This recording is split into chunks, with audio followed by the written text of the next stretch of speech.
السلام عليكم ورحمة الله.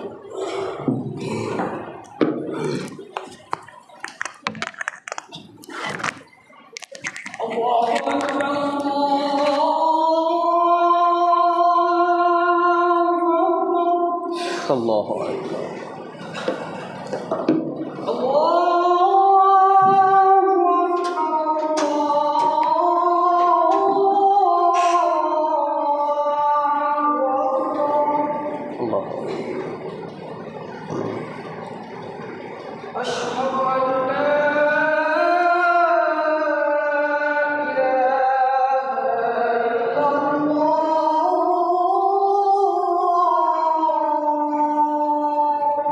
أشهد أن لا إله إلا الله.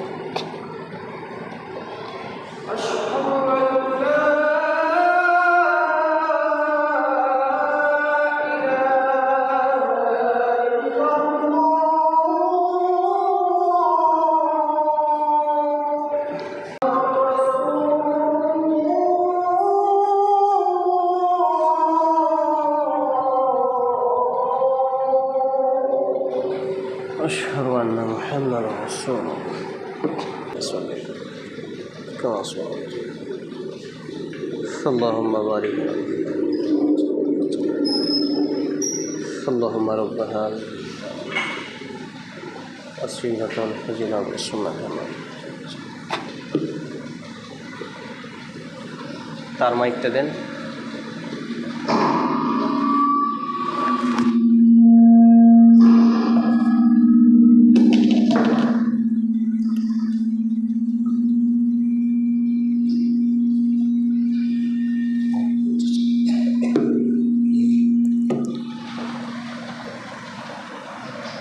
السلام عليكم ورحمة الله.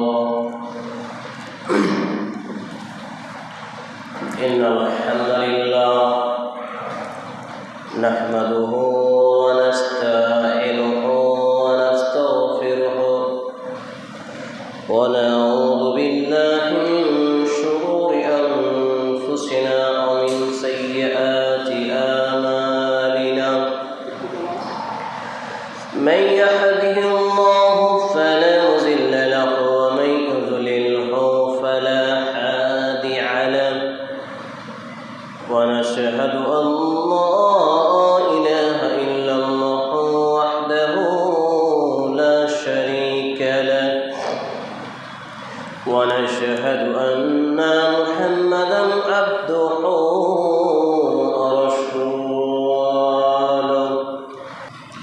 أما بعد فإن خير الحديث كتاب الله وخير الحديث هدي محمد صلى الله تعالى عليه وسلم وشر الأمور محدثاتها وكل محدثات بدعة وكل بدعة ضلالة وكل ضلالة في النار.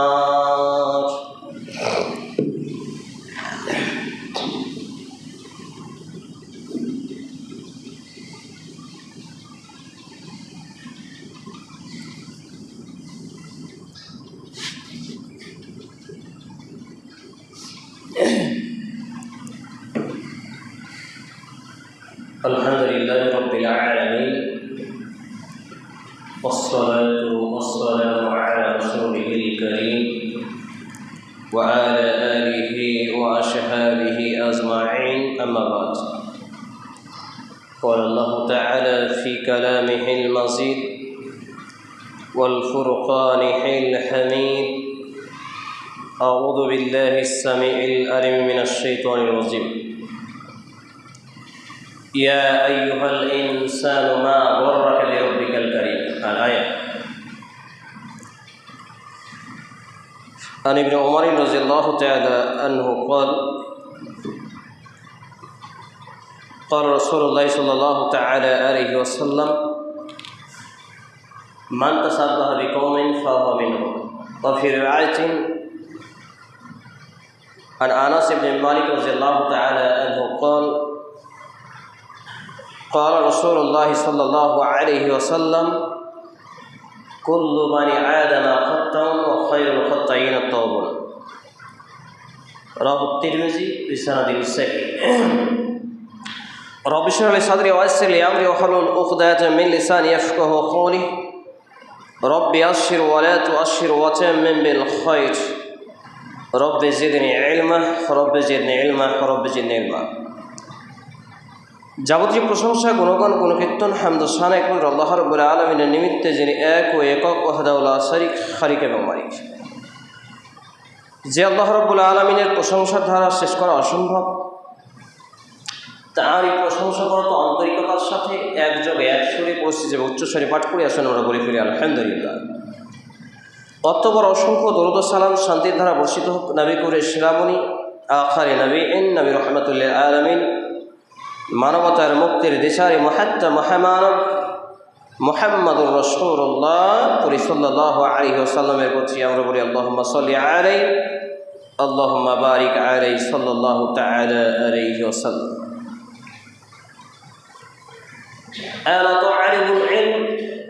আমি একজন ইসলামের নবম ছাত্র হিসাবে আজকের জুমার খুতবার আলোচনার বিষয় দ্বীন ইসলামের পথে কামব্যাক অর্থাৎ ফিরে আসা। উল্লেখিত বিষয়ের প্রতি পবিত্র কোরআন এবং সেই সুন্নাহর আলোকে গুরুত্বপূর্ণ তথ্য ও তথ্যবহুল বিবরণের আপনার প্রচেষ্টা রাখছি ইনশাআল্লাহ আজিজ। ওয়া মা তাওফিক ইল্লা বিল্লাহ আলাইহি তাওয়াক্কালতু ওয়া ইলাইহি উনীব। 23 সফর 1448 হিজরি এবং 23 শ্রাবণ 1434 বঙ্গাব্দ, 7 আগস্ট 2026 সালে আমরা অবস্থান করছি। আমি আপনাদের সামনে দ্বিতীয় খুতবা পাঠের পরে প্রসিদ্ধ সূরার প্রসিদ্ধ একটি আয়াত পাঠ করেছি, যে আয়াতটি প্রায় আমাদের সামনে তেলাওয়াত করা হয়, পাঠ করা হয়। আয়াতটি খুবই ছোট্ট, কিন্তু এর ভাবমর্ম, এর তাৎপর্য এবং গুরুত্ব অত্যন্ত অপরিসীম। এটি কুরআনুল কারীমে সূরা আল-ইনফিতার 82 নম্বর সূরা 30তম পারা 592 নম্বর পৃষ্ঠা আয়াত নম্বর 6 বর্ণিত হয়েছে। আল্লাহ রাব্বুল আলামিন তিনি বলছেন, ইয়া আইয়ুহাল ইনসানু মা গররাকা বিরাব্বিকাল কারীম। এখানে ইনসান শব্দটি ব্যবহৃত হয়েছে। কুরআনুল কারীমে আল্লাহ রাব্বুল আলামিন কয়েক ভাষায় মানব জাতিকে সম্বোধন করেছেন। কখনো বলেছেন ইয়া আইয়ুহাল কাফিরুন, হে কাফেরবাসী কাফেরগণ। কখনো ইয়া আইয়ুহাল্লাযিনা আমানু, হে ঈমানওয়ালারা। কখনো ইয়া আইয়ুহাল মুমিনুন, কখনো মুমিনগণ। কখনো আল্লাহ রাব্বুল আলামিন ইয়া আইয়ুহান নাস, অর্থাৎ তামাম মানব জাতিকে এইভাবে এক একটা পয়েন্ট গুরুত্ব সহ বোঝানোর জন্য তিনি সম্বোধন করে মার্ক সিলেক্ট ট্যাগ করে তিনি তারপরে বিবৃতি দিয়েছেন, অর্থাৎ বিধানগুলোকে তারপরে দিয়েছেন। একই রকমভাবে অত্র আয়াতে কারিমায় অর্থাৎ 82 নম্বর সূরা 30তম পারা 592 নম্বর পৃষ্ঠা আয়াত নম্বর 6 আল্লাহ রাব্বুল আলামিন চমৎকার বিবৃতি দিবেন। ছোট্ট একটা বিবৃতি, কিন্তু যার গুরুত্ব, মাহাত্ম্য এবং প্রয়োজনীয়তা আকাশ এবং জমিন থেকেও ভারী বা বেশি বলা যায়। তাই আল্লাহ রাব্বুল আলামিন বলেছেন, ইয়া আইয়ুহাল ইনসান, হে মানব সম্প্রদায়, মা গররাকা বিরাব্বিকাল কারীম, অর্থাৎ হে মানুষ সমাজ, হে মানুষ, তোমাকে তোমার মহিয়ান প্রতিপালক সম্পর্কে, বিশ্বজাহানের সৃষ্টিকর্তা সম্পর্কে কিসে গাফিল করলো, উদাসীন করলো, বিমুখতা করালো।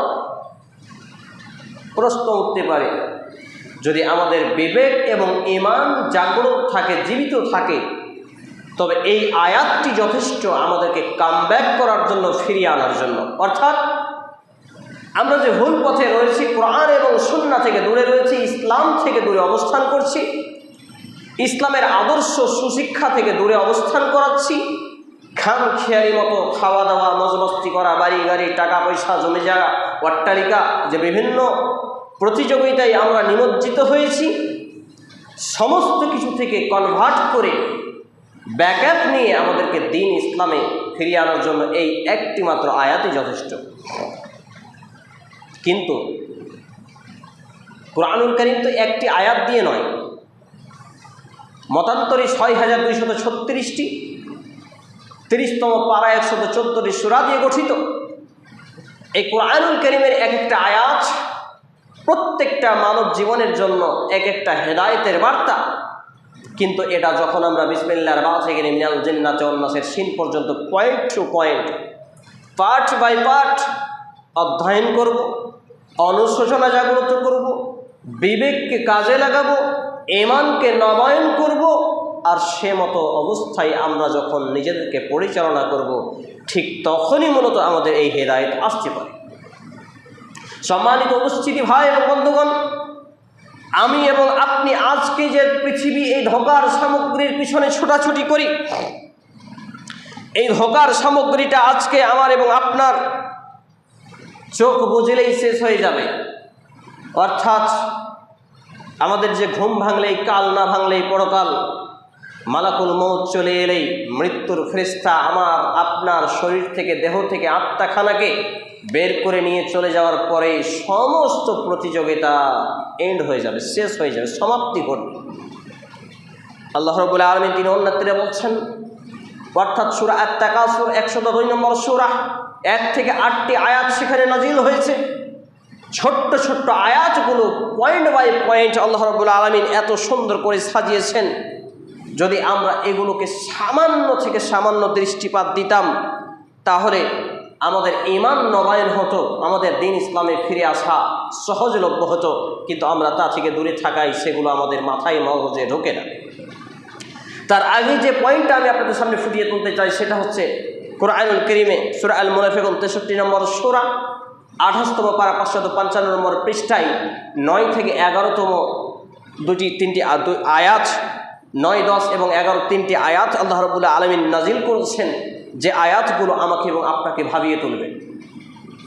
আল্লাহ রাব্বুল আলামিন তিনি আমাকে এবং আপনাকে বলছেন, ইয়া আইয়ুহাল্লাযীনা আমানু লা তুলহিকুম আমওয়ালুকুম ওয়ালা আওলাদুকুম আন যিকরিল্লাহ ওয়া মান ইয়াফআল যালিকা ফাউলাইকা হুমুল খাসিরুন ওয়া আনফিকু মিম্মা রাযাকনাকুম মিন ক্বাবলি আন ইয়াতিয়া আহাদাকুমুল মাউত فيقول ربي لولا أخرتني إلى أذان قريب فأصدق وأكن من الصالحين ولن يؤخر الله نفسا إذا جاء أجلها والله خبير بما تعملون। আল্লাহ রাব্বুল আলামিন সূরা মুনাফিকুন 63 নম্বর সূরা 28তম পারা 555 নম্বর পৃষ্ঠা আয়াত নম্বর 9, 10 এবং 11তে খুব চমৎকার কয়েকটি কথা বলেছেন। আল্লাহ তাআলা এখানে তিনি ঈমানওয়ালাদেরকে ডাক দিয়ে বলছেন, এখানে দুটি পয়েন্ট খুব বোঝার ব্যাপার আছে। পাঠ করলাম, কোরআন তেলাওয়াত করলাম, কিন্তু অনুধাবন করতে পারলাম না, এটা হচ্ছে মূর্খতা। অর্থাৎ কোরআন তেলাওয়াতের পাশাপাশি কোরআনকে অনুধাবন করতে হবে। আল্লাহ তাআলা কি বোঝাতে চেয়েছেন, কি আদেশ করেছেন, কি নিষেধ করেছেন, এটাকে পয়েন্ট বাই পয়েন্ট আমাকে আপনাকে নোট করতে হবে, নোটিশ করতে হবে এবং তদ অনুযায়ী জীবনযাপন করতে হবে। আল্লাহ রাব্বুল আলামিন এখানে ঈমানওয়ালাকে টার্গেট দিয়ে বলছেন। তার আগে সূরার নামকরণ কি? মুনাফিকুন। মুনাফিক হচ্ছে এক বচন, মুনাফিকুন বহু বচন।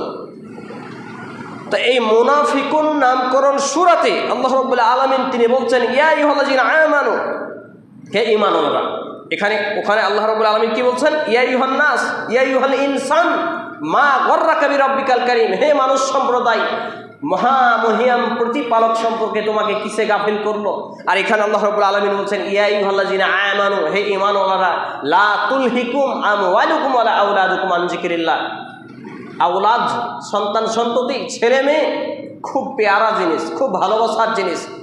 একবেলা খাবার ছুটে যায়, কিন্তু ছেলে মেয়ের আদর আপ্যায়ন, স্নেহ, মায়া, মমতা, ভালোবাসার কমতি হয় না। এটা প্রত্যেক পিতামাতার জন্য আল্লাহ রাব্বুল আলামিন এটা একটা সৃষ্টি করে দিয়েছেন। তার কাছে ছিল, রহমানের ছিল 100টি রহমত, বরকত, মাগফিরাত, দয়া। তিনি একটি মাত্র রহমতকে তাম পৃথিবীর মধ্যে যত অসংখ্য অগণিত সৃষ্টি রয়েছে সমস্ত সৃষ্টির মধ্যে তিনি বন্টন করে দিয়েছেন। এর জন্য দেখতে পাই একটা গাভী তার বাচ্চাকে সুন্দরভাবে জিহ্বা দিয়ে চেটে দেয়, একটা ছাগল তার বাচ্চাকে, ছাগল ছানাকে সুন্দর করে চেটে চেটে আদর করে দেয়, একটা মুরগি প্রচণ্ড বৃষ্টিতে নিজে ভিজে কিন্তু ডানা মেলে মুরগি তার বাচ্চাগুলোকে ডানার তলে লুকিয়ে রাখে। একজন মা সে নিজে না খেয়ে সন্তানকে খাওয়ায়, সন্তানের মার গালি লাথি খাওয়ার পরেও সন্তানের জন্য বদদুয়া দেয় না, তাহলে যেই একটা মাত্র রহমতের কারণে অসংখ্য অগণিত আল্লাহর সৃষ্টির মধ্যে এত মায়া এত ভালোবাসা সজাগ করতে পারে, তাহলে যে আল্লাহ রাব্বুল আলামিনের কাছে আরও 99টি দয়া রহমত মাগফিরাত ক্ষমা রয়েছে, তাহলে সেই রব আমাদেরকে কতটা ভালোবাসেন কল্পনা করুন। সম্মানিত উপস্থিতি ভাই এবং বন্ধুগণ, আল্লাহ রাব্বুল আলামিন বলছেন, তোমাদের সন্তান সন্ততি আর ধনসম্পদ, তোমাদের ধনসম্পদ আর সন্তান সন্ততি যেন তোমাদেরকে আল্লাহর স্মরণ, আল্লাহর জিকির, আর এখানে জিকির বলতে সর্ববৃহৎ ইবাদত সালাতকে বোঝানো হয়েছে। সালাত অর্থাৎ নামাজ থেকে যেন গাফিল উদাসীন না করে। এখন আমাকে এবং আপনাকে এই পয়েন্টটা এভাবে বুঝতে হবে, যারাই এ বিষয়ে গাফিল তারাই হবে আলাল খাসিরিন, ক্ষতিগ্রস্তদের অন্তর্ভুক্ত। এর আগে বহুবার আপনাদের এখানে খুতবায় বলেছি যে ক্ষতিগ্রস্ত বলতে কোরআন এবং সুন্নাহয় বোঝানো হয়েছে যে জাহান্নামে চলে গেল আর জান্নাত হারিয়ে দিল। ক্ষতিগ্রস্ত এমন নয় 2, 4, 5, 10 লাখ টাকা লস হয়ে গেল ব্যবসায়ী, আবার আল্লাহ চাইলে ব্যবসা কামব্যাক করবে, ফিরে আসবে, আমি আবার আগের জায়গায় ফিরে যাব, এমনটি নয়। অর্থাৎ জাহান্নামে চলে যাওয়া মানে পৃথিবীর সমস্ত কিছুর বিনিময়ে জাহান্নাম থেকে মুক্তিপণ দেওয়ার প্রচেষ্টা করা হবে, কিন্তু সেখানে কোনো সুযোগ হবে না। এখানে যে পয়েন্টটা আমি আপনাকে বোঝাতে চাচ্ছি, দেখুন বুঝুন, সেটা হচ্ছে যে আল্লাহ রাব্বুল আলামিন আমাকে এবং আপনাকে অনর্থক সৃষ্টি করেননি। আমরা জানি যে আল্লাহ রাব্বুল আলামিন আমাদেরকে কি কারণে সৃষ্টি করেছেন, সেটা একমাত্র তার ইবাদত, গোলামি, বান্দেগি, দাসত্ব করার জন্য। অর্থাৎ ওয়া'বুদুল্লাহ ওয়া লা তুশরিকু বিহি শাইআন, তোমরা আল্লাহর ইবাদত করবে আর তার সাথে কাউকে অংশীদারিত্ব করবে না। সূরা আল বাইয়িনা 98 নম্বর সূরার 5 নম্বর আয়াত। আল্লাহ রাব্বুল আলামিনের সঙ্গে ইবাদত, তার ইবাদত করব, কিন্তু তার সঙ্গে কাউকে শরীক অংশীদারিত্ব করব না, ভাগীদার করব না। এখন নামাজ ছেড়ে দেওয়া মূলত আল্লাহর সঙ্গে অংশীদারিত্ব করার শামিল। আমি এবং আপনি যদি মনে করি যে নামাজ না পড়লাম 5 ওয়াক্ত, এতে এমন কি লস হয়ে গেল, এমন কি ক্ষতি হয়ে গেল, একটা কথা চিন্তা করুন। মূলত হয়তো এই বিষয়গুলো আমাকে এবং আপনাকে ফিরে আসতে সাহায্য করবে। আমার এবং আপনার যে হাতের জোর, এই যে আমরা বাহু ভাঁজ করছি আবার ছেড়ে দিচ্ছি, এটা কি কারণে করা হয়েছে? মেডিকেল সায়েন্স বিজ্ঞানীরা আজকে বলছে গবেষণা করে, কোনো ব্যক্তি যদি মানসিক রোগী হয়, যদি সে দুশ্চিন্তায় হতাশাগ্রস্ত হয়, সে যদি ইসলামের বিধানকে তো তারা প্রমোট করবে না, সে যদি ব্যায়াম দেখাচ্ছে যে ব্যায়ামটা পুরো নামাজের অঙ্গভঙ্গি মিলে এইভাবে যদি ব্যায়াম করে, তাহলে তার মানসিক দুশ্চিন্তা কমে, তার হতাশাগ্রস্ত কমে, ইত্যাদি ইত্যাদি তারা বিভিন্নভাবে প্রমোট করছে। কিন্তু অ্যাকচুয়াল বিষয়টা যদি আপনি মেডিকেল সায়েন্সের গবেষণা এবং কোরআন এবং সুন্নাহর দৃষ্টিকোণে যাচাই বাছাই করেন, সালাত নামাজই হচ্ছে সর্ববৃহৎ ব্যায়াম এবং সব থেকে বড় ডিপ্রেশন মুক্তকারী একটা ইবাদত। আমরা যে অজু করি, অজু করার সময় 2 হাত কবজি পর্যন্ত ধুই, কোনোই পর্যন্ত ধুই, মুখে এবং নাকে পানি দিই, এতে ধুলা বালি জীবাণু যা আছে সব বেরিয়ে চলে আসে। তারপর একের পর এক অজুর স্টেপগুলো আমরা পালন করি, এর মাধ্যম দিয়ে আমরা এনার্জি ফিল করি। আপনি দেখবেন যতই আপনি ক্লান্তি হন, আমি যখনই বাইরে খুতবায় যাই, বিভিন্ন পশ্চিমবাংলার বিভিন্ন প্রান্তে খুতবা বক্তব্যে, সেই ভোর রাতে ফজরের নামাজ পড়ে বেরিয়ে রাত্রি 10টা 11টায় ফিরে রাত হয়ে যায়, ফিরে এসে মনে হয় যে হাত পা নিস্তেজ হয়ে যায়। ফার্স্ট টাইম আমি যেটা করি, বাড়ি ঢুকেই আগে ব্যাগটা রেখে অজু করি, আর অজু করলেই শরীরের সব ক্লান্তি দূর হয়ে যায়। আল্লাহর কসম, আল্লাহ সাক্ষী, শরীরে এক্সট্রা এনার্জি ফিরে পাই। আপনি এই আমলটা করে দেখবেন আপনার কতটা শারীরিক এনার্জি ফিরে আসে। এরপর যখন আপনি সালাত কায়েম করবেন, নামাজ আদায় করবেন, মানসিক প্রশান্তি আপনার মধ্যে আসবে। এই যে রুকুতে আমরা যাই, হাত ভাঁজ করার প্রয়োজন হয়, রাফু আল ইয়াদান করতে গিয়ে রুকুতে যায় হাত ছাট করার প্রয়োজন হয়, সাজদায় যায় হাত ভাঁজ করার প্রয়োজন হয়, প্রত্যেকটা অঙ্গ প্রত্যঙ্গ, কোমরটা বাঁকা হয়, রুকু করতে গিয়ে কোমরটা বাঁকা হয়, হাঁটুটা বাঁকা হয়, সাজদায় যায় আবার ভাঁজ হয়ে যায়। এই পয়েন্ট বাই পয়েন্ট আল্লাহ রাব্বুল আলামিন মানুষের প্রত্যেকটা পার্টসকে ভাঙা সৃষ্টি করলেন। কেন? এই যে হাত ষাট আছে, আবার ভেঙে গেল, আবার ষাট হয়ে গেল, যদি আল্লাহ রাব্বুল আলামিন হাতটা এরকমই রেখে দিতেন, খাবার কিভাবে খেতাম? আসতো, মুখ হাতায় আসতো? তাহলে আল্লাহ তাআলা আমাকে এবং আপনাকে তার ইবাদত বান্দেগীর জন্য সৃষ্টি করেছেন, এটা বুঝবো কবে? আর একটু বিষয় আপনাকে বোঝাই।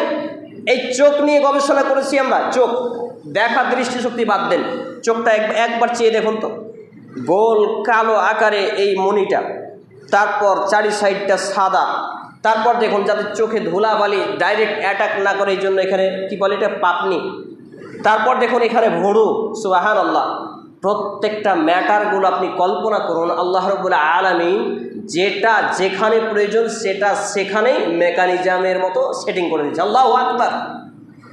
মেডিকেল সায়েন্স বলছে কেউ তো একজন সৃষ্টিকর্তা আছেন, যদি না হয় যে পার্সটা যে জায়গায় তো মানে যথেষ্ট প্রয়োজন, যাতে সেটা ঘুমালে ক্ষতি না হয়, ঘুম থেকে ওঠার সময় ক্ষতি না হয়, পেশাব পায়খানায় বসে ক্ষতি না হয়, খেতে বসে ক্ষতি না হয়, দৌড়াতে গিয়ে ক্ষতি না হয়, হাঁটাচলা করতে গিয়ে ক্ষতি না হয়, তার জন্য আল্লাহ রাব্বুল আলামিন শরীরের অঙ্গ প্রত্যঙ্গ যেখানে যেটা যেভাবে প্রয়োজন সেটা সেখানেই ফিটিং করে দিয়েছেন। আল্লাহু আকবার। চিন্তা করেছেন এই যে আমার এবং আপনার বাম পাজরে এই স্তন ছাতি, এই ছাতির ভেতরে একটা হার্ট আছে, একটা হৃৎপিণ্ড হৃদয় রয়েছে, যেটা আজকে নারীদের এই বক্ষদেশ দেখার জন্য যুবকরা পাগল পারা হয়ে যায়, অথচ সে কল্পনা করে না যে সেই চামড়ার চর্বির নিচে যে যন্ত্রটা আছে, এই যন্ত্র স্পন্দনটা একবার যদি থেমে যায় তার দুনিয়া থেকে চিরবিদায় হয়ে যায় সে ব্যক্তি। এই হার্টটা পাম্প করতে করতে যখন থেমে যায় সেটাকে কি বলে? হার্ট ব্লকেজ বা হার্ট অ্যাটাক। আজকে এই হার্ট ব্লকেজ এবং হার্ট অ্যাটাকের মতো রোগী আমাদের এলাকায় অহরহ হাজার হাজার। এই হার্ট আমার এবং আপনার ওয়াকাজও করে দিতে পারেন কে? আল্লাহ রাব্বুল আলামিন না? এই হার্ট এমন জায়গায় ঝুলানো হয়েছে, সে হার্ট পাম্প করে আল্লাহ রাব্বুল আলামিনের রহমতে। আল্লাহ রাব্বুল আলামিনের দয়া রহমত যখন বন্ধ হয়ে যাবে, আমার আপনার উপর থেকে উঠে যাবে, মৃত্যুর ডাক চলে আসবে, যে কোনো মুহূর্তে শেষ। এই হার্ট নিয়ে আমরা কল্পনা করি না যে লিভার, যেটাকে আমরা কলিজা বলি, লিভারে ইনফেকশন হওয়া আজকে অহরহ রোগী দেখতে পাওয়া যায়। ফ্যাটি লিভার বলেন, তারপর পিত্তথলি পাথর বলেন, যত রকম হয়। তাহলে প্রত্যেকটা আমরা বডিটা সুঠাম দেখি বাইরে থেকে, কিন্তু ভেতরের অঙ্গ প্রত্যঙ্গ নাড়ি ভুড়িগুলো পেঁচানো, তারপর এখানে আপনার ওই জাইম মানে হজম শক্তি, তারপর একটা আপনার কি বলছে রস শরীরের ভেতর থেকে সেটা বের হয়, খাদ্যকে পচিয়ে দেয়, বিভিন্ন বিষয়গুলো নিয়ে। অর্থাৎ আপনি যখন মেডিকেল সায়েন্স নিয়ে ঘাটাঘাটি করবেন, এই জন্য আমরা এডুকেটেড পার্সনকে একটু বেশি প্রাধান্য দিই, প্রায়োরিটি দিই, কারণ শিক্ষিত মানুষ সহজেই তার রবকে চিনতে পারে। দেখবেন আজকে বিভিন্ন অমুসলিমরা খ্রিস্টান, বৌদ্ধ, জৈন, হিন্দু থেকে বড় বড় শিক্ষিত ব্যক্তি ইসলামে কামব্যাক করে ফিরে আসে। কেন? তাদের এইগুলো বুঝতে সুবিধা হয়। আপনি কল্পনা করেছেন, আমি একবার বাসে সফর করছিলাম, সে মতো অবস্থায় একটা ডাক্তার তার রোগীর সঙ্গে কথোপকথন করছেন। তিনি বলছেন যে আপনার সারা জীবন গ্যাস্ট্রিক আলসার হয়ে গেছে, পেটে ঘা, গ্যাস্ট্রিক আলসার, সারা জীবন আপনার খাদ্য বদভ্যাস ছিল, ঘুমানোতে বদভ্যাস ছিল, এইগুলো লাইফস্টাইল মেনটেন করলে আপনার শারীরিক সুস্থতা আসতে পারে। তখন তিনি গল্প করছেন, আমি গল্পটা ফলো করছি। তিনি মেডিকেল সায়েন্সের বিভিন্ন ফর্মুলা দিচ্ছেন, ঘুমানোর সময় ডান কাতে ঘুমাবেন, এভাবে ঘুমাবেন, খাবার সময় কিছু খাবার কম করে খাবেন, খেতে খেতে এক আধটু পানি পান করতে পারেন, খাবার আধা ঘন্টা পরে পানি পান করবেন, ইত্যাদি ইত্যাদি বিভিন্ন ফর্মুলা দিচ্ছেন। আমি বাসে চেপে আছি, আমার সঙ্গে আরেকজন সফরসঙ্গী ছিলেন, বয়স্ক মানুষ। আমি হঠাৎ করে বললাম, ডাক্তারবাবু আপনি যে কথাগুলো বলছেন এই কথাগুলো সবগুলো আমাদের ইসলামে আছে। তিনি আগ্রহ প্রকাশ করলেন, অমুসলিম ব্যক্তি ছিলেন, তিনি আগ্রহ প্রকাশ করলেন, কি আছে একটু বলুন দেখি। আমি বললাম নবী মুহাম্মদুর রাসূলুল্লাহ সাল্লাল্লাহু আলাইহি ওয়াসাল্লাম 1444-45 বছর আগে, 47 বছর আগে আমাদেরকে এই মেসেজ দিয়েছেন, হে উম্মতে মুসলিমা মুহাম্মাদি, তোমরা যখন রাতে ঘুমাতে যাবে ডান কাতে শয়ন করবে, শোয়ার সময় ডান হাতটা অর্থাৎ এই তালুটা এভাবে ডান গালের নিচে রেখে দেবে। মেডিকেল সায়েন্সের সঙ্গে এই হাদিস, এই সিস্টেম যখন মিলে গেছে, উনি বলছেন আমাকে এটা দেখাতে পারবেন ইসলামের কোথায় আছে? আমার মোবাইলে সবসময় হাদিস লোড থাকে, পাটাম করে খুলে ওনাকে আমি থ্রো করে দিয়েছি। তো উনি বলছেন এ তো দারুণ ফর্মুলা দিয়েছেন, এইটা যদি মুসলমানরা মানত তাহলে তো আমাদের মতো ডাক্তারদের ব্যবসা বন্ধ হয়ে যেত। চিন্তা করুন, সুবহানাল্লাহি ওয়া বিহামদিহি সুবহানাল্লাহিল আযীম। আমি বলছি কিতাবুল আদাব শিষ্টাচার অধ্যায় সুনানে আবু দাউদ গ্রন্থে হাদিস, নবী মুহাম্মদুর রাসূলুল্লাহ সাল্লাল্লাহু আলাইহি সাল্লাম তিনি বলছেন, তোমরা যখন খাদ্য পানীয় আহার করবে, খাবে, তখন পেটের একাংশ পানি দ্বারা পূর্ণ করবে, একাংশ খাদ্য দ্বারা পূর্ণ করবে, একাংশ খালি রাখবে। এই কথাটা যখনই বলেছি তখন বলছেন তাহলে তো মানুষের গ্যাস্ট্রিক বলে কোনো কিছুই হবে না। চিন্তা করেছেন, একটা একটা করে পয়েন্ট বাই পয়েন্ট। তারপর উনি ওই তার রোগীকে, পেশেন্টকে বলছিলেন, যখন আপনার ঘুম আসবে না তখন আপনি আঙ্গুলে গুনবেন 1 2 3 4 5 6, দেখবেন 100 পর্যন্ত গুনতে গুনতে আপনার ঘুম চলে আসবে। আমি তো হতবাক হয়ে গেলাম যে মেডিকেল সায়েন্স এত চমৎকার। আমি ওইটাকে নিয়ে গুগলে ঘাটাঘাটি শুরু করলাম। পরবর্তীতে সেই দিন আমি ডাক্তারকে বললাম, ডাক্তারবাবু এইটাও আমাদের নবী মুহাম্মদ সাল্লাল্লাহু আলাইহি সাল্লাম বলেছেন। বলছেন তাই নাকি, বলেন দেখি ওইটাও শুনি। তা আমি বললাম, নবী মুহাম্মদুর রাসূলুল্লাহ সাল্লাল্লাহু আলাইহি সাল্লাম তার আদরের কন্যা ফাতেমা রাদিয়াল্লাহু তাআলা আনহা তিনি বলছেন, আব্বু আমার জন্য কিছু গোলাম দেন, আমি তো ভারী হয়ে যাচ্ছে, আমার সংসার চালানো কষ্টকর হয়ে যাচ্ছে। নবী মুহাম্মদ সাল্লাল্লাহু আলাইহি সাল্লাম বললেন, তার থেকে উত্তম কিছু তোমাকে দেব? তিনি বললেন, অবশ্যই। নবী মুহাম্মদ সাল্লাল্লাহু আলাইহি সাল্লাম বললেন, তুমি যখন রাতে ঘুমাতে যাবে তখন 33 বার সুবহানাল্লাহ, 33 বার আলহামদুলিল্লাহ, 33 বার আল্লাহু আকবার এই পাঠ করবে, আর শেষের বেলায় কালিমা শাহাদাত পাঠ করবে। এইভাবে তুমি ঘুমাবে। ঘুমানোর সময় আয়াতুল কুরসি পড়বে। আমার লেখা বই হেমার বন সকল 3য় অধ্যায়, দোয়া অধ্যায় বিস্তারিত আলোচনা আছে এইগুলো নিয়ে। সম্মানিত উপস্থিতি ভাই এবং বন্ধুগণ, এইভাবে আমল করে দেখেন ঘুম চলে আসবে। আমি ডাক্তারবাবুকে বলছি, এইভাবে রাসূল সাল্লাল্লাহু আলাইহি সাল্লাম তাকিদ করেছেন। উনি বলছেন আপনার মেডিকেল সায়েন্সের প্রয়োজনই পড়বে না, আপনার হাদিস, আপনার ইসলামী মেডিকেল সায়েন্স। আল্লাহু আকবার। আজকে এই মুসলমানের বাচ্চা মুসলমানরা, ডাক্তার যদি বলে যে আপনার ফুসফুসে ইনফেকশন হয়েছে, বিড়ি খাওয়া ছাড়তে হবে, তাহলে ছাড়বে। ইসলাম বলছে বিড়ি সিগারেট খাওয়া হারাম, তখন ছাড়বে না। বুঝতে পারছি না। এই জন্য আল্লাহ রাব্বুল আলামিন বলছেন, ইয়া আইয়ুহাল ইনসানু মা গররাকা বিরাব্বিকাল কারীম, তোমাকে মহামহিয়ান প্রতিপালক সম্পর্কে ফিরে আসতে বাধা কে দিল? কে বাধা দিল বলুন তো? আমরা যে বেঁচে আছি, বেঁচে থাকাটা কতক্ষণ? এই যে কদিন আগে আমি একবারে ছোট্ট শিশু ছিলাম, বাচ্চাকালে, এখন হঠাৎ করে মনে হচ্ছে বুড়িয়ে গেছি, জীবনের অর্ধেক শেষ হয়ে গেছে, নেই, বয়স শেষ। আমরা মনে করি আমাদের বয়স বাড়ে, জি না, বয়স কমছে, আয়ু কমছে। সম্মানিত উপস্থিতি ভাই এবং বন্ধুগণ, আমাদেরকে নামাজ থেকে বিরত রাখে কিসে? আমাদেরকে দাড়ি কাটছাট করার মতো কাবিরা গুনাহ থেকে বাঁচাই না কেন? আমাদেরকে হালাল হারাম যাচাই বাছাই করে জীবনযাপন করার তৌফিক হয় না কেন? আমাদের বিভিন্নভাবে ইসলামের বিধানগুলো মেনে চলতে বাধা দেয় কিসে? আমাকে এবং আপনাকে যাচাই করতে হবে। এই জন্য আমরা বলে থাকি, ছেলে মেয়েকে শিক্ষিত করুন। শিক্ষিত শুধু কোরআন হাদিস শিখাতে হবে আর মসজিদ আর মাদ্রাসায় পড়াতে হবে এমন নয়। আপনার ছেলে মেয়েকে যত শিক্ষা দিতে পারেন দেন। বাংলা, ইংরেজি, উর্দু, আরবি, হিন্দি, ফার্সি, তেলেগু, মালায়াম, যত রকম ভাষা আছে সব ভাষা শিখান। কারণ শিক্ষিত মানুষই হেদায়েত পায়, শিক্ষিত মানুষ আল্লাহর রহমত পায় তাড়াতাড়ি। একটা মূর্খ লোকের থেকে শিক্ষিত লোকের দাম আল্লাহ তার রাসূলের কাছে চিরদিন ছিল বেশি। সময়ের শেষাংশে এসে আপনার প্রতি যে মেসেজটা থাকবে, আমি যে পয়েন্টটা দ্বিতীয় দফায় আপনাকে ফুটিয়ে তোলার চেষ্টা করেছিলাম, সেটা ছিল সূরা আত-তাকাসুর 102 নম্বর সূরা 30তম পারা 606 নম্বর পৃষ্ঠায় বর্ণিত হয়েছে। 1 থেকে 8টি আয়াত এখানে নাজিল হয়েছে, ছোট্ট ছোট্ট আয়াত। আয়াতগুলো জাস্ট একটু আপনাদেরকে টাচ দেব বোঝানোর জন্য, তাহলে হয়তো আমাদের দিন ইসলামে কামব্যাক করা, ফিরে আসা সম্ভব হতে পারে। সম্মানিত উপস্থিতি ভাই এবং বন্ধুগণ, আমরা দুনিয়ার জীবনে সবথেকে বেশি আল্লাহর পথ থেকে বিচ্যুত করে রাখে আমাদেরকে কি? সন্তান সন্ততির মায়া, ধন সম্পদের ভালোবাসা। যে আয়াতটা সূরা আল মুনাফিকুন 63 নম্বর সূরা 9 নম্বর আয়াতে আপনাদের সামনে পাঠ করেছিলাম। আজকে ছেলে মেয়েকে ভালো পড়াতে হবে, ভালো ড্রেস পোশাক দিতে হবে, ভালো বাড়ি গাড়িতে রাখতে হবে, ভালো মন্দ খাবার খাওয়াতে হবে। এই চিন্তা আমাকে আপনাকে যতটা ব্যাকুল করে, মৃত্যুর পরে কবরে আমাকে এবং আপনাকে ভালো থাকতে হবে, এই চিন্তা আমাকে এবং আপনাকে ততটা যদি ব্যাকুল করতো, আল্লাহর কসম তাহলে আমরা কেউ বেনামাজি থাকতাম না, আমরা কেউ জাহান্নামের পথে হাঁটতাম না, আমরা কেউ দাড়ি কাটছাট করতাম না, আমরা কেউ হারাম ভক্ষণ করতাম না, আমরা কেউ দাঙ্গা ফাসাদ রাহাজানি খুন খারাপি করতাম না, আমরা কেউ গীবত পরচর্চা পরনিন্দা পরসমালোচনা মানহানি এটা সেটাতে জড়িত হতাম না। কিন্তু আমাদের চিন্তা, আমরা বলি ভবিষ্যতের জন্য কিছু করছি। বলেন দুনিয়াতে ভবিষ্যৎ বলে কিছু আছে? আজকে খুতবাটা ভবিষ্যৎ ছিল না কালকে পর্যন্ত, কালকে কিন্তু এটা কি হলো, অতীত হয়ে গেল।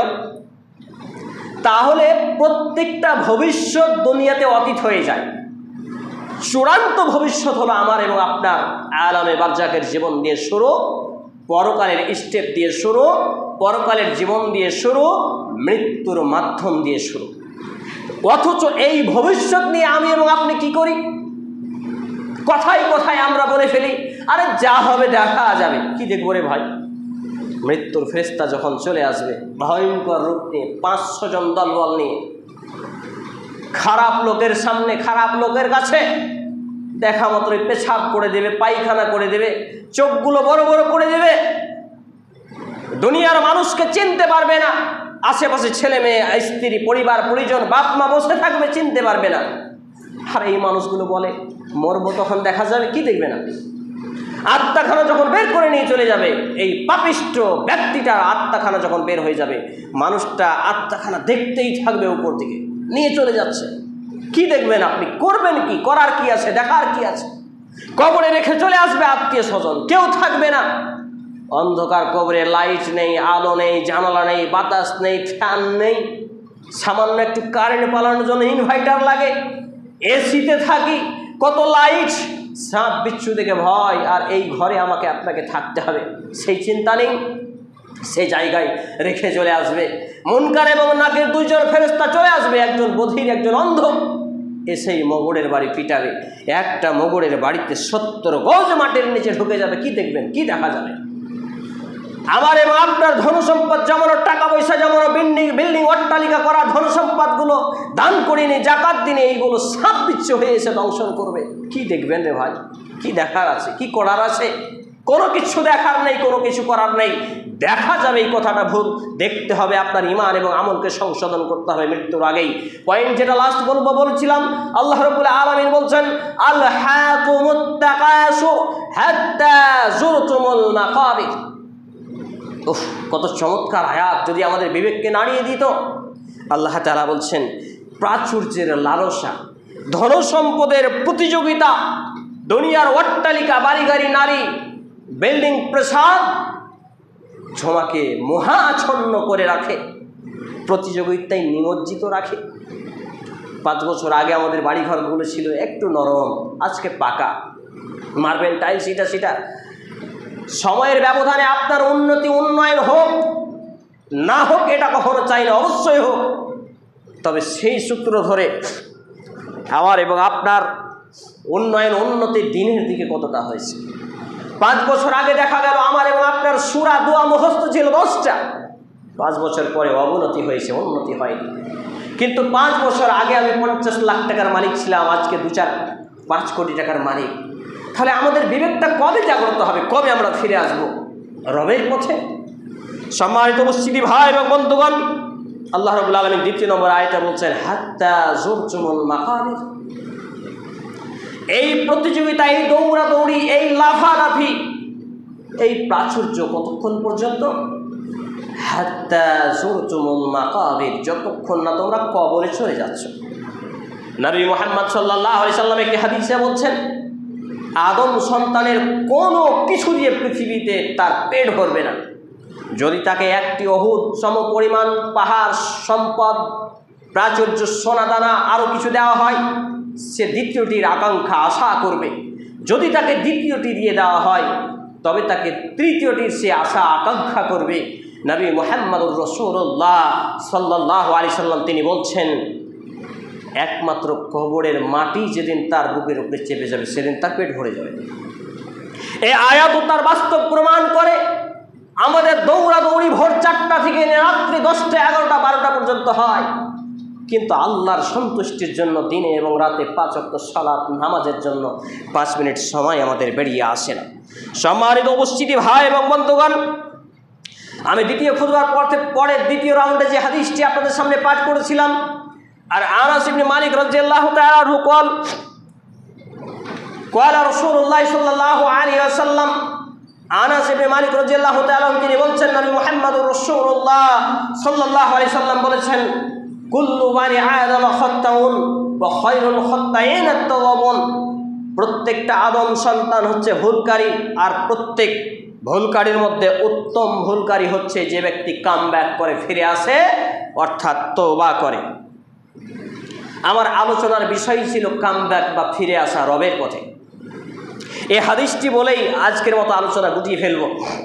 একটু অনুধাবন করুন, প্রত্যেক আদম সন্তান হোক কাবা ঘরের ইমাম, হোক আমার মতো 2 টাকার হাবিবুল্লাহ, হোক যে যত বড় আলেম জাহেল থেকে শুরু করে master, doctor, barrister, professor, engineer থেকে এমনকি সমস্ত পৃথিবীর বর্তমান যদি বাদশাও কাউকে মানা হয়, সে ব্যক্তি যখন আদমের জাত তখন সে হবে ভুলকারী। কিন্তু ভুলকারী সেই উত্তম আল্লাহর কাছে বেশি ভালোবাসার পাত্র যে ভুল করার পরে কামব্যাক করে ফিরে আসে, রবের পথে তওবা করে, ইস্তেগফার করে। আমার এবং আপনার এই জীবনে যত ভুল হয়ে গেছে সমস্ত ভুলগুলো মাফ পাওয়ার একটা রাস্তা, মৃত্যুর আগে আগে সেগুলোকে তওবা করতে হবে, তওবাতুন নাসুহা। কিন্তু আমরা এক হতভাগ্য মুসলিম জাতি, ইসলাম সম্পর্কে ন্যূনতম জ্ঞান আমাদের নেই। ইসলাম সম্পর্কে জানকারি যদি না থাকে তো মানকারি কি থাকবে, মানব কি করে? অর্থাৎ মানার আগে তো জানতে হবে, সেই জানকারি নেই। সম্মানিত উপস্থিতি ভাই এবং বন্ধুগণ, এই হাদিস থেকে যে শিক্ষাটি আমাকে আপনাকে নিতে হবে যে তওবা করতে হবে। যারা নামাজ ছেড়েছি তারা তওবা করবো, আল্লাহ জীবনে আর কোনোদিন নামাজ ছেড়ে দেব না। যারা দাড়ি কাটছাট করেছি তারা বলবো, আল্লাহ জীবনে আর কোনোদিন দাড়ি কাটছাট করব না। যারা আল্লাহকে ভুলে গেছি তারা বলবো, আল্লাহ আপনাকে আর কোনোদিন ভুলে যাব না। হালাল হারাম বেঁচে খাবো, ন্যায় অন্যায় বুঝে চলবো, নামাজ ছেড়ে দেব না, পাপ করব না। একটা করে নিজের ভুলগুলো রবের সামনে গভীর রাতে উঠে 2 রাকাত সালাত আদায় করে সুন্দরভাবে ওযু করে আপনি রবের সামনে দাঁড়িয়ে কাকুতি মিনতি করে বাচ্চা ছেলের মতো কান্নাকাটি করে একবার দেখুন যে কি মজা পান, কত শান্তি পান, কত তৃপ্তি পান, আর আল্লাহ তাআলার রহমত, দয়া এবং অনুগ্রহ কত আপনার প্রতি বর্ষিত হয়। এমনকি আপনি তারপর যা চাইবেন আল্লাহ তাআলা সেই দোয়াই কবুল করবেন ইনশাআল্লাহ তাআলা।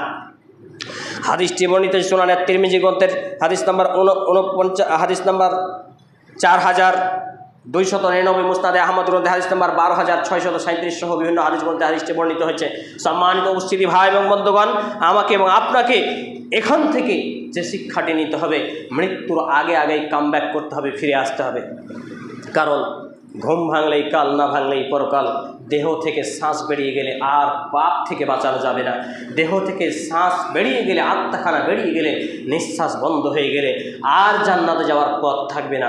অতএব কম করে কিচ্ছু যদি করতে না পারেন, আমি বলি যে ব্যক্তি পতিতালয়ে রাত কাটায়, যে ব্যক্তি চুরি করে, যে ব্যক্তি ডাকাতি করে, যে ব্যক্তি খুন খারাপি করে, যে ব্যক্তি যত বড়ই পাপ করুক না কেন, সে সব পাপ করছে এমতো অবস্থাতেও সে যদি নামাজ ধরে, সে যদি এই অবস্থাতেও নামাজ ধরে, তাহলে ইনশাআল্লাহ তাআলা সেই নামাজ তাকে সমস্ত অশ্লীল ফাহেশা নোংরামি থেকে দূরত রাখবে। আল্লাহ রাব্বুল আলামিন এই কথা জানিয়েছেন সূরা আল আনকাবুত 29 নম্বর সূরা 45 নম্বর আয়াত। অতএব আমাকে এবং আপনাকে নিজেকে পাপী মনে করে চলতে হবে, এটা ঠিক। নিজেকে অপরাধী মনে করে চলতে হবে, এটা ঠিক। তবে অনুশোচনা রাখতে হবে, হতাশামুক্ত থাকতে হবে যে আল্লাহ তাআলা প্রত্যেক পাপের ক্ষমা তিনি করে থাকেন। তিনি তওবা কবুলকারী, তওবাকারীকে ভালোবাসেন এবং তওবাকারীকে জাহান্নাম থেকে বাঁচিয়ে জান্নাতে দেন। আলোচনা শেষাংশে এসে এটুকু অনুরোধ রেখে আল্লাহ রাব্বুল আলামিনের কাছে দোয়া রাখি, আল্লাহ তাআলা যতগুলো কথা বললাম সমস্ত কথা অনুপাতে আগে আমার পরিবার, ছেলে মেয়ে, স্ত্রী, পরিজনকে আমল করার তৌফিক দান করুন। আমরা বলি আল্লাহুম্মা আমিন। বর্তমান উপস্থিত ভাই এবং বাবা জীবনকে এ পথের যাত্রী হওয়ার তৌফিক নসিব করুন। আমরা বলি আল্লাহুম্মা আমিন। হে আল্লাহ তাআলা, আমরা যারা অসুস্থ আমাদের পূর্ণাঙ্গ শিফায়ে কামিল আজিলা দিন, আমরা বলি আল্লাহুম্মা আমিন। হে আল্লাহ রাব্বুল আলামিন, আমরা যারা অভাবী আমাদেরকে অভাবমুক্ত জীবিকা নির্বাহ করার তৌফিক নসিব করুন, আমরা বলি আল্লাহুম্মা আমিন। হে আল্লাহ সুবহানাহু ওয়া তাআলা, আমাদের যারা মুসলমান হয়ে মৃত্যুবরণ করেছে প্রত্যেকের বাপ মা ভাই বোন আত্মীয় স্বজন যে বাজারাই, বিশেষ করে আমার নানা ও নানি আব্বা ও আম্মা রাহমাহুল্লাহ তাআলা, জানি না তারা অন্ধকার কবরে কীভাবে রয়েছেন, তাদের জীবনের ভুল ত্রুটি ক্ষমা করুন, তাদের কবরে শান্তির বিছানা বিছিয়ে দিন, তাদেরকে জান্নাতুল ফিরদাউস নসিব করুন, আমরা বলি আল্লাহুম্মা আমিন। এ দাবি, এ দোয়া, এ দরখাস্ত মহান আল্লাহ সুবহানাহু ওয়া তাআলার সামনে রেখে আমরা আমাদের জুমার খুব আলোচনা এখানে দিয়ে দিচ্ছি। আল্লাহুম্মা সাল্লি আলা মুহাম্মাদিন ওয়া আলা আলি মুহাম্মাদ কামা সাল্লাইতা আলা ইব্রাহিম ওয়া আলা আলি ইব্রাহিম ইন্নাকা হামিদুম মাজিদ। আল্লাহুম্মা বারিক আলা মুহাম্মাদিন ওয়া আলা আলি মুহাম্মাদ কামা বারাকতা আলা ইব্রাহিম ওয়া আলা আলি ইব্রাহিম ইন্নাকা হামিদুম মাজিদ। সুবহানা রাব্বিকা রাব্বিল ইজ্জাতি আম্মা ইয়াসিফুন ওয়া সালামুন আলাল মুরসালিন ওয়া আখিরু দাওয়ানা আলহামদুলিল্লাহি রাব্বিল আলামিন। আসসালামু আলাইকুম ওয়া রাহমাতুল্লাহ। ক্যামেরাটা ছেড়ে দিয়ে কিন্তু আমার হলো ভাই পড়ান।